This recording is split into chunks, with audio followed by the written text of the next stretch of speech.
আমাদের প্রিয় নবী মুহাম্মদ সাল্লাল্লাহু আলাইহি ওয়াসাল্লাম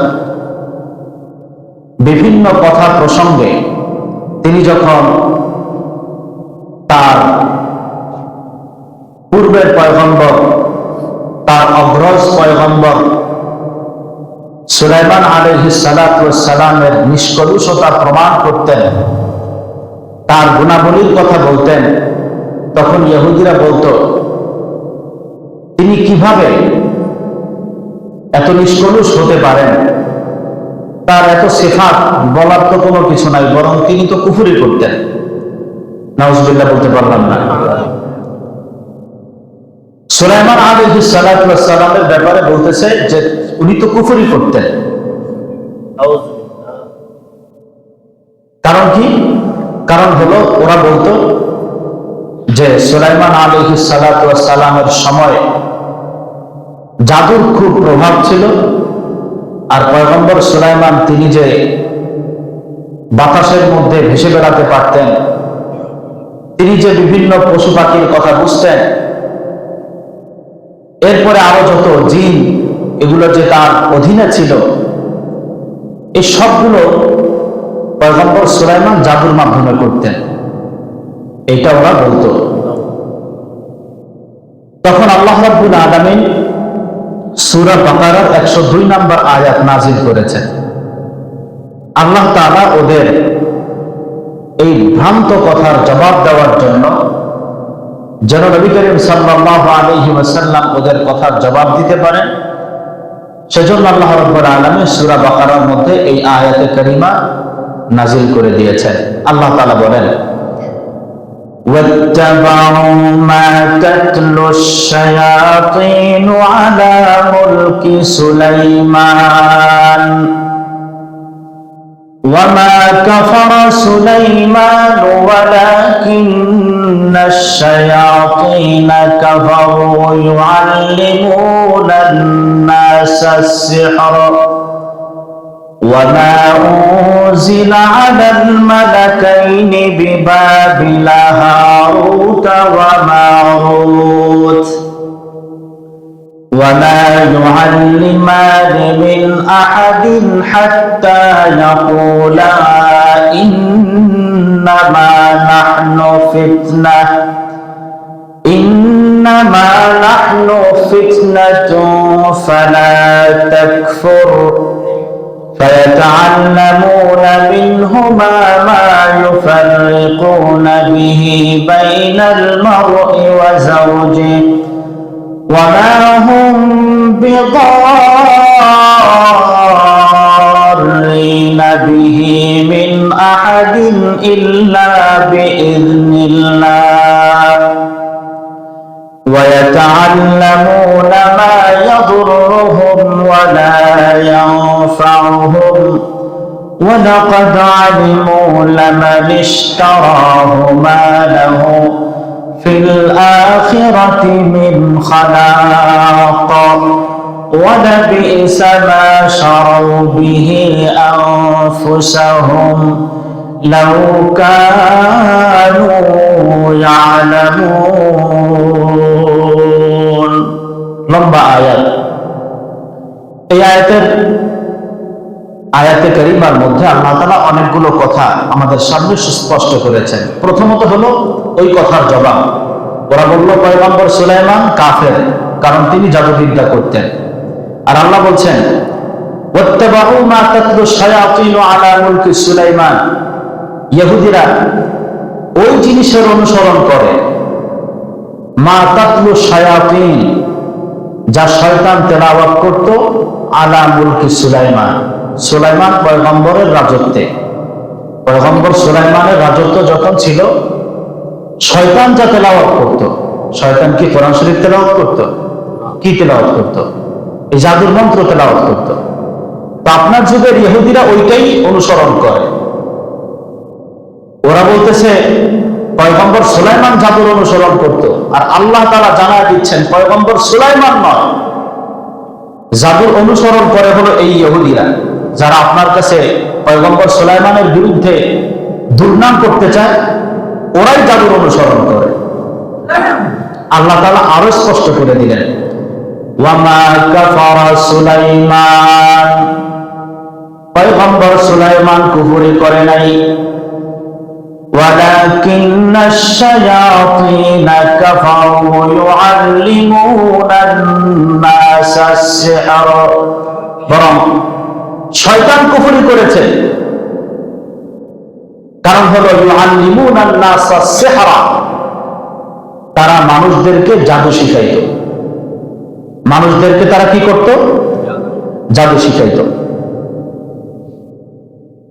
এই পর্যন্ত বলে আল্লাহ রাব্বুল আলামিন রাসূলের জামানার যে সমস্ত ইহুদিরা পয়গম্বর সুলাইমানের দুর্নাম করতে চাইতো ওদের জবাব দিয়ে দিলেন। এরপরে আল্লাহ রাব্বুল আলামিন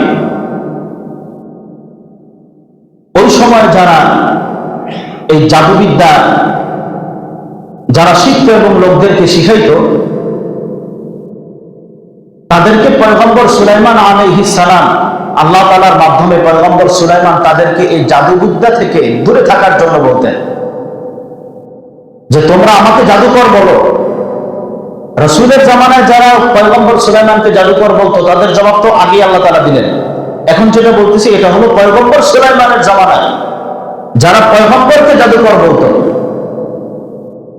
তাদেরকে পয়গম্বর সুলাইমান আলাইহিস সালাতু ওয়াস সালাম বললেন যে তোমরা জাদুবিদ্যা থেকে দূরে থাকো, আমি যা দেখাচ্ছি এটা তো মুআজিজা, আর তোমরা যেটা করতেছো এটা হলো জাদু, এটা থেকে তোমরা দূরে থাকো, এটা কুফরি। কিন্তু ওই জামানা ইহুদিরা, বনি ইসরাইলের ওই জাদুকররা, ওরা এটা মানতে নারাজ। ওরা বলতেছে না তুমি যা দেখাও আমরা যা দেখাই সব সমান সমান, অর্থাৎ সবটাই জাদু। ওরা বলতে চাইতো যে তোমারটাও জাদু আর আমাদেরটাও জাদু, হয়তো তোমার জাদুর প্রভাব বেশি, ক্ষমতা বেশি, আমরা মন্ত্র কম জানি তাই আমাদের জাদুর প্রভাবও কম, ক্ষমতাও কম। এখন কোনটা জাদু কোনটা মুআজিজা এটা পার্থক্য করার উপায়টা কি? ওদেরকে তো বললে বোঝানো যাচ্ছে না। ঘুমন্ত মানুষকে ঘুম থেকে জাগানো যায়, কিন্তু যেটা ঘুমের ভান করে বসে আছে ওইটাকে ঘুম থেকে জাগানোর সুযোগ আছে? সারাদিন ডাকবেন, ও ডাক শুনে উল্টা আওয়াজ করবে, বুঝেন নাই? ও তো ডাক শুনছে, ডাক শুনে আপনার ডাকের জবাব দিচ্ছে ঘুমের ভান করে, ওকে কেমনে জাগাবেন? এই শয়তানগুলো, মানুষরূপী শয়তানগুলো, ওরা তো জানতো যে এগুলো হলো আমাদেরটা জাদু আর সুলাইমানেরটা হলো পয়গম্বরী মুআজিজা, এটা তো ওরা বুঝতো, কিন্তু ওরা মানতে চাইতো না। এখন আল্লাহ রাব্বুল আলামিন যেমন কুকুর তেমন মুগুর, আল্লাহ রাব্বুল আলামিন সুলাইমান আলাইহিস সালামেরটা মুআজিজা আর ওদেরটা জাদু, এটা বোঝানোর জন্য দুইজন ফেরেশতা পাঠাইলেন। দুইজন ফেরেশতা আল্লাহ তাআলা আসমান থেকে পাঠিয়ে দিলেন। একজন ফেরেশতার নাম হলো হারুত আর একজনের নাম হলো মারুত। হারুত এবং মারুত দুই ফেরেশতাকে আল্লাহ তাআলা পাঠালেন ইরাকের বাবেল শহরে, যেটাকে বর্তমানে ব্যাবিলন বলা হয়। ফোরাত টাইগ্রিস নদীর কিনারায় এই শহর অবস্থিত এখনো আছে। আল্লাহ মানে এই জমিন তো কিয়ামত পর্যন্ত আগে যেমন ছিল এখনো আছে, সামনেও থাকবে। তো সেই বাবেল শহরে আল্লাহ রাব্বুল আলামিন দুইজন ফেরেশতা পাঠাইলেন, একজনের নাম হলো হারুত আর একজনের নাম হলো মারুত। এই দুইজনকে আল্লাহ তাআলা পাঠাই দিলেন এই কথা বলে যে তোমরা মানুষদের কাছে গিয়ে তাদের মাঝে এই যে ভ্রান্ত ধারণা আছে, ওরা যে পয়গম্বরের মুআজিজাকে জাদু বলে চালিয়ে দিতে চায়, সাধারণ মানুষ যেন নেতৃস্থানীয় ইহুদিদের কথায় বিভ্রান্ত হতে না পারে, সে কারণে তোমরা মানুষদেরকে কোনটা জাদু আর কোনটা মুআজিজা আলাদা আলাদা করে শিখাই দিবা। কথা মনে বুঝাইতে পারিনি? কোনটা জাদু কোনটা মুআজিজা এটা আলাদা আলাদা করে শিখাই দিবা। তারা দুইজন আসলেন, আয়েশা লোকদেরকে এক জায়গায় ডাক দিলেন, ও মানুষেরা সবাই এক জায়গায় একত্রিত হও। আসছে সবাই। আসার পরে তারা বললেন যে আল্লাহ রাব্বুল আলামিন আমাদেরকে পাঠিয়েছেন এই জন্য যে আমরা তোমাদেরকে জাদু এবং মুজিজা আলাদা আলাদা করে শিখাবো। কিন্তু শর্ত হলো, এই শিখানোর অর্থ হলো যে তোমরা জাদু এবং মুজিজার মধ্যে যেন পার্থক্য করতে পারো। এই জন্য নয় যে তোমরা জাদু শিখে আবার পরবর্তীতে এটাকে প্রয়োগ করবে, এই জন্য তোমাদেরকে শিখাবো না।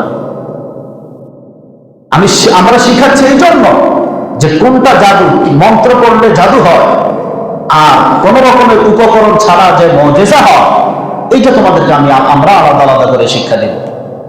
আল্লাহ বলছেন وَمَا أُنزِلَ عَلَى الْمَلَكَيْنِ بِبَابِلَ هَارُوتَ وَمَارُوتَ। আল্লাহ পাক বলেন, আমি দুইজন ফেরেশতা হারুত এবং মারুতকে পাঠিয়ে দিলাম বাবেল শহরে।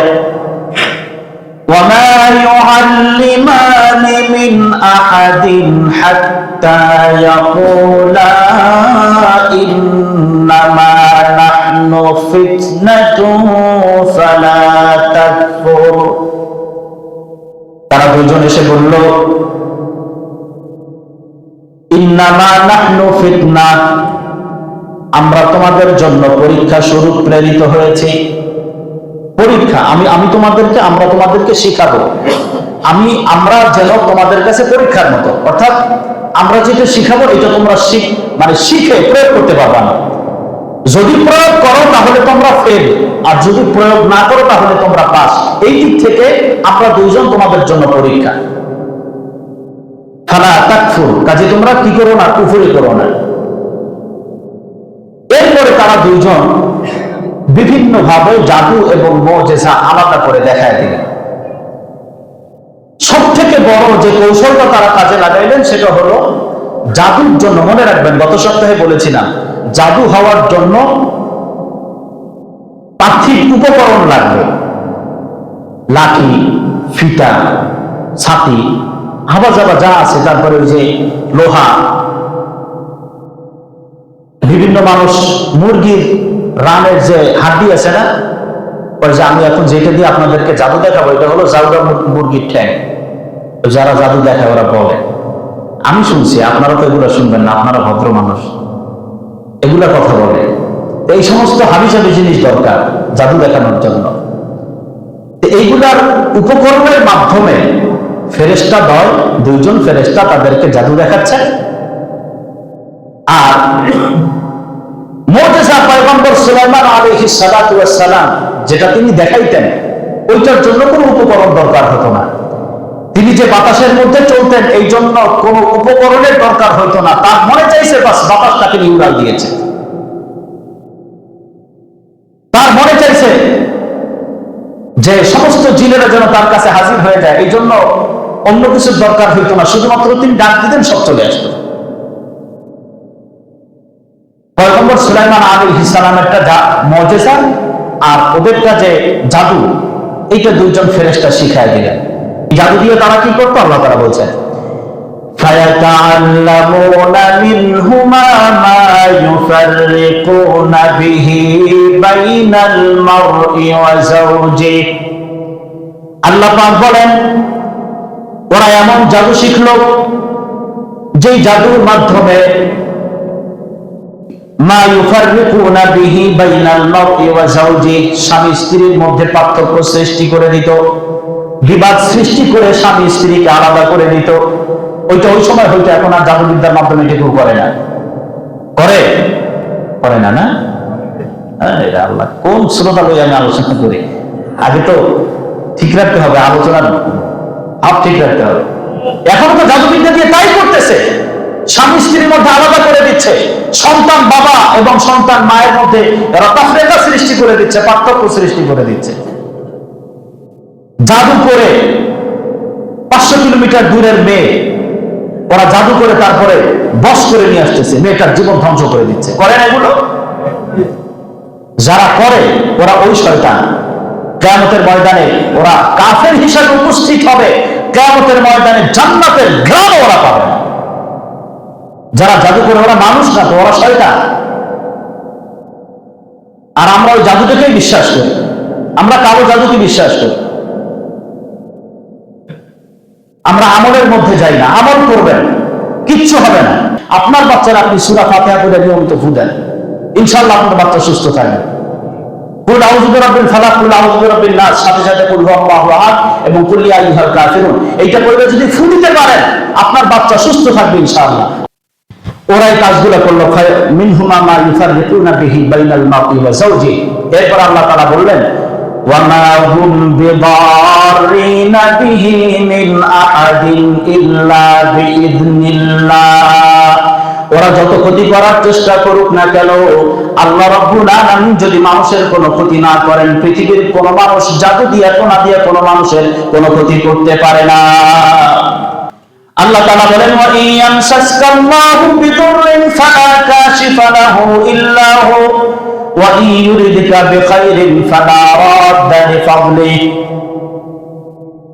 আল্লাহ তাআলা বলেন ও নবী, আল্লাহ তাআলা আপনার যদি কোনো ভালো করতে চান, পৃথিবীর কোনো মানুষ আপনার কোনো ক্ষতি করতে পারবে না। আর আল্লাহ তাআলা আপনার যদি কোনো কল্যাণ করতে চান, পৃথিবীর কোনো মানুষ আপনার কোনো কল্যাণ করতে পারবে না। এটা সম্ভব না ভাই সব। তো এখান থেকে আমাদের শিক্ষা নিতে হবে, যাই হোক না কেন আল্লাহ তাআলা ক্ষতি করলে ক্ষতি হবে, ক্ষতি না চাইলে ক্ষতি হবে না। এখন ছোট্ট একটা প্রশ্নের জবাব দিয়ে শেষ করব। মনে করতে পারি তাহলে জাদু দিয়ে যে ক্ষতিটা হয়, আল্লাহ চাইছেন বিধাই তো ক্ষতি হয়, আল্লাহ না চাইলে তো তাহলে ক্ষতি হতো না। কথা বুঝতে পারছেন? সাধারণ মনে এই প্রশ্ন আসতে পারে যে আল্লাহ ক্ষতি চাইছেন বিধাই তো ক্ষতি হলো, আল্লাহ যদি ক্ষতি না চাইতেন তাইলে তো ক্ষতি হতো না, জাদু তো আবার কিছু করতে পারতো না, তা আল্লাহ চাইলেন কেন? প্রশ্ন আল্লাহর উপরে। এই প্রশ্নের জবাব দেওয়ার জন্য দুইটা শব্দ মনে রাখবেন, একটা হলো ইচ্ছা আর একটা হলো সন্তুষ্টি। বলেন আমার সঙ্গে, ইচ্ছা আর একটা হলো সন্তুষ্টি। সন্তুষ্টি, ইচ্ছা সন্তুষ্টি দুইটা এক জিনিস নয়, দুইটা আলাদা জিনিস।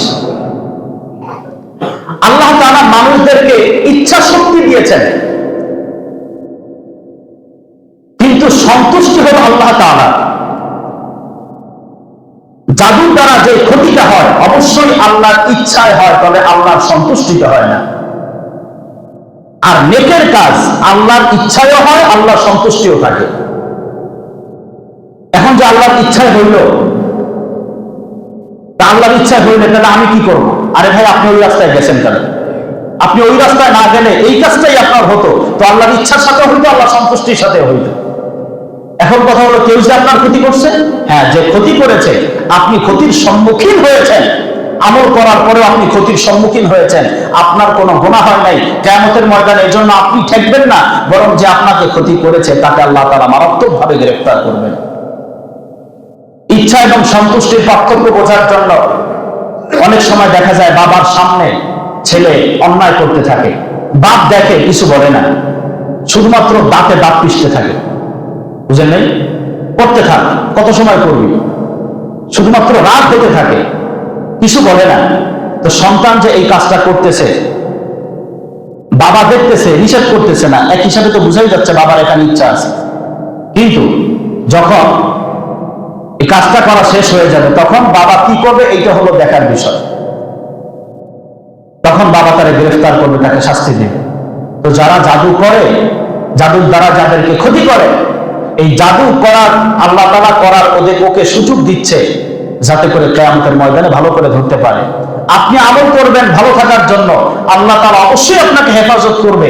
এরপরেও যদি আপনার কপালে থাকে আপনি আক্রান্ত হয়ে যান, আপনার কোনো গুনাহ হবে না, কিচ্ছু হবে না কিয়ামতের ময়দানে। এর জন্য হতে পারে আপনি মাজলুম হয়েছেন, আপনি আল্লাহর জান্নাতে যাবেন, আর যে আপনার সাথে ক্ষতি করেছে, প্রতারণা করেছে, ও জাহান্নামে বাসিন্দা হয়ে যাবে চিরদিনের জন্য। এই জন্য আমাদেরকে সতর্ক থাকতে হবে। আজকের আলোচনা থেকে তাহলে আমরা এটাই বুঝলাম, আল্লাহর পক্ষ থেকে ছাড়া কোনো মানুষের পক্ষ থেকে ক্ষতিও হয় না, কল্যাণও হয় না। তবে মানুষের ক্ষতি থেকে, জিনের ক্ষতি থেকে বেঁচে থাকার জন্য আমাদেরকে আমলের মধ্যে থাকতে হবে। আল্লাহ রাব্বুল আলামিন আমাদেরকে তৌফিক দান করেন।